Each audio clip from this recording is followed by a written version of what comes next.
കൊല്ലം ശാസ്താംകോട്ടയിൽ 11-കാരനെ ബൈക്കിടിച്ചിട്ട് കടന്നുകളഞ്ഞ പ്രതി പിടിയിലായി. അപകടത്തിൽ 5ാം ക്ലാസ് വിദ്യാർത്ഥിയായ അഭിരാമാണ് മരിച്ചത്. സംഭവശേഷം രക്ഷപ്പെട്ട തെക്കുംഭാഗം സ്വദേശി ബേസിലിനാണ് പിടിയിലായത്.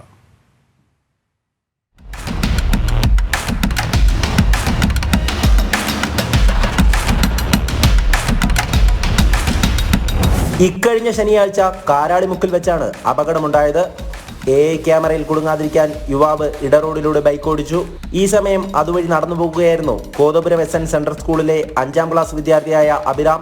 19-കാരനായ ബേസിലിൻ ഇടറോഡിലൂടെ നടത്തിയ പ്രകടനത്തിനിടെയാണ് അപകടമുണ്ടാകുന്നത്. കുട്ടിയെ ഇടിച്ചിട്ടിട്ടും ബേസിലിൻ ബൈക്ക് നിർത്താതെ കടന്നു കളയുകയായിരുന്നു. പരിക്കേറ്റ അഭിരാമിനെ ഭരണിക്കാവിലെ ആശുപത്രിയിൽ എത്തിച്ച് പ്രാഥമിക ചികിത്സ നൽകിയ ശേഷം കൊല്ലത്തെ സ്വകാര്യ മെഡിക്കൽ കോളേജ് ആശുപത്രിയിലേക്ക് മാറ്റി. ആരോഗ്യനില വഷളായതിനെ തുടർന്ന് തിരുവനന്തപുരത്തെ സ്വകാര്യ മെഡിക്കൽ കോളേജ് ആശുപത്രിയിൽ എത്തിച്ചെങ്കിലും അഭിരാമിന്റെ ജീവൻ രക്ഷിക്കാനായില്ല. അതിനിടെ ബൈക്കുമായി കടന്നു കളഞ്ഞ ബേസിലിനെ ശാസ്താംകോട്ട പോലീസ് കസ്റ്റഡിയിലെടുത്തു. ഇയാളെ വിശദമായി ചോദ്യം ചെയ്തതിൽ നിന്ന് ലൈസൻസ് ഇല്ലെന്ന് കണ്ടെത്തി. ബേസിലിൻ ഉപയോഗിച്ച ബൈക്ക് ജ്യേഷ്ഠന്റേതാണ്. കേസ് രജിസ്റ്റർ ചെയ്ത ശേഷം പ്രതിയെ സംഭവസ്ഥലത്തെത്തിച്ച് തെളിവെടുപ്പ് നടത്തി. വൈദ്യപരിശോധനയ്ക്ക് പിന്നാലെ ശാസ്താംകോട്ട പോലീസ് ബേസിലിനെ കോടതിയിൽ ഹാജരാക്കി. ജനം, കൊല്ലം.